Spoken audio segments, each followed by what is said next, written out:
है। यहाँ से पहले बिंदु को मरीचि ऋषि के नाम से जानते हैं। उसके बाद में जो बिंदु है वो कहलाते हैं ऋषि वसिष्ठा। ऋषि वसिष्ठा की बाईं ओर आपको एक छोटा बिंदु नजर आएगा। ये बिंदु ही है अरुंधति। ऋषि वसिष्ठा के बाद आते हैं ऋषि अंगीरसा, फिर आते हैं ऋषि अत्रि।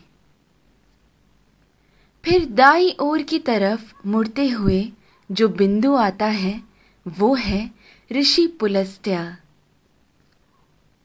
उसके बाद आते हैं ऋषि पुलह और फिर ऋषि क्रतु। ऋषि पुलह और क्रतु के अंतर को 5 गुना मिलाकर नीचे की तरफ आएंगे तो वहां बसे हैं ध्रुव नक्षत्र। सदा उत्तर में रहने की वजह से उसे ध्रुव नक्षत्र कहा जाता है। इंग्लिश में हम इसे नॉर्थ स्टार के नाम से जानते हैं।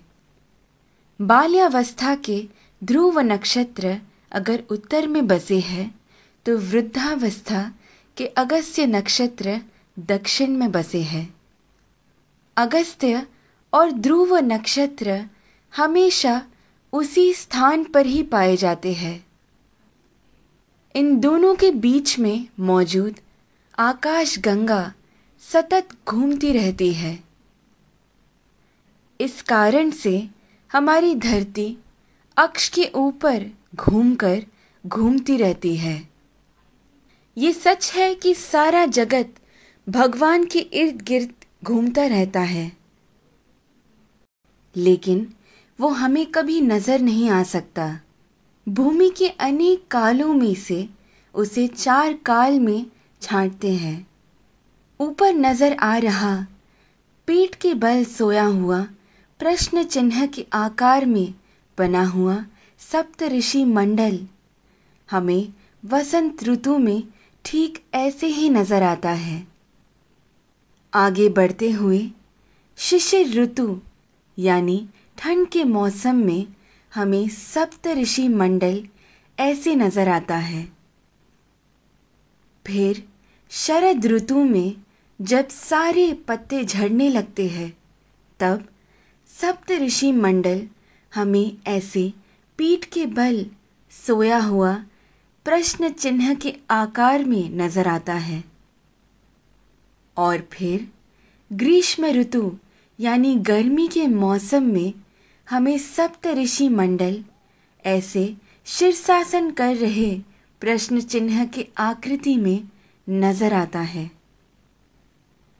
चाहे जो भी हो, जब हम ये सारे प्रश्न चिन्हों को एक साथ में देखते हैं, हमारे सामने एक विशेष आकृति हमें बनता हुआ नजर आता है। वही कहलाता है हमारा स्वस्तिक। स्वस्थ का मतलब है आरोग्यवान। स्वस्तिक का महत्व मेरे पिता मुझे हमेशा से बताते आए हैं, लेकिन हर क्षण प्रयोग में ला रहे इस स्वस्तिक का जन्म कहाँ से हुआ ये आज मेरे पिता द्वारा जाना, जो आप सभी में मैंने बांटना चाहा। ध्रुव नक्षत्र को देखते हुए हमें ये मालूम होता है कि हम पूरी जिंदगी जिस दिशा की ओर बहते जा रहे हैं वही है उत्तर दिशा।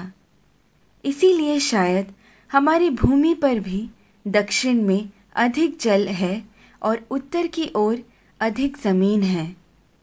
इस विषय को इतनी सुंदरता से वीडियो के रूप में बनाकर आप सभी को समझाने का श्रेय जाता है मुक्ता जी को। धन्यवाद। तत्परा अहोरात्रा।